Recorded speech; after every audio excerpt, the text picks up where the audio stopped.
Are you confident that you've been briefed on all the most crucial details, and that's what you're telling the American people, that you don't need to see the documents, you know everything that's in there? The perception that there's somehow some kind of secret behind-the-scenes deal is incorrect. It's very common for these deals, these types of agreements to exist. There's not anything secretive about them. We've been briefed on them. We're confident that we understand that these are good. These agreements are fine. Well, the State Department defending themselves against questions about Iran side deals as they're pushing hard to get this Iran deal through Congress. We're back with our panel. Charles, what about this? How it's sitting? What we're hearing about the positioning of the administration? I think what's most remarkable is the change in public opinion.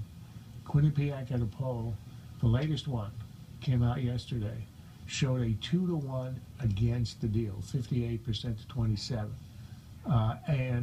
That's what's happening is the more people learn about the deal, and this is also reflected in Congress, the more astonished they are. And it's essentially a couple of elements. One is the sunset provision. People are beginning to understand that in 10 or at the latest 15 years, Iran is going to be welcomed into the nuclear club with everything but an induction ceremony. And second, the inspection regime is simply Swiss cheese. It is not serious.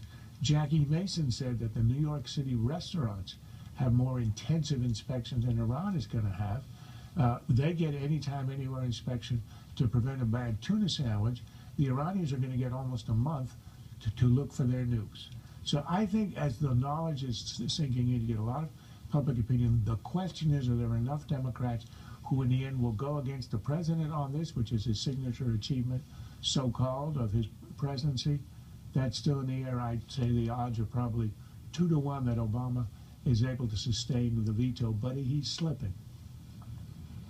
Ron, a couple of Democrats saying they will support the president, but it is an uphill battle.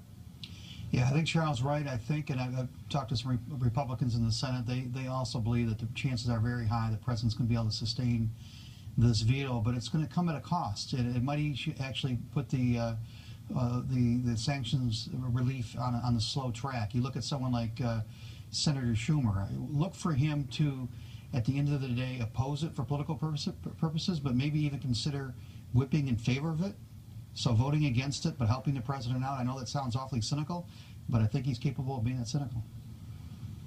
Okay, George. Well, it's part of the president's ongoing constitutional vandalism that this is not submitted as a treaty and therefore would not be subject to the president sustaining a veto with 1/3 plus one member of either house of Congress. The president is going to unlimber what he still considers the heavy artillery of his persuasive powers, which have not in 5 years succeeded in making the Affordable Care Act popular. The Republicans are counting on getting the 13 senators that they need from the Democratic side, because they expect when they go home the polls will be ratified by the behavior of the people who show up at the members' town meetings. The Republicans also say that Democrats are much more critical of the agreement when they are in the secret briefings on the side protocols and other matters than they are when they come out and deal with the press. And perhaps the most vulnerable part of this is the fact that the president believes, like Woodrow Wilson, in open covenants openly arrived at, he's going to have to make all of these open. Yeah. George, Ron, Charles, as always, thanks a lot. Brady Bunch style from Washington. That's it for the panel. But stay tuned.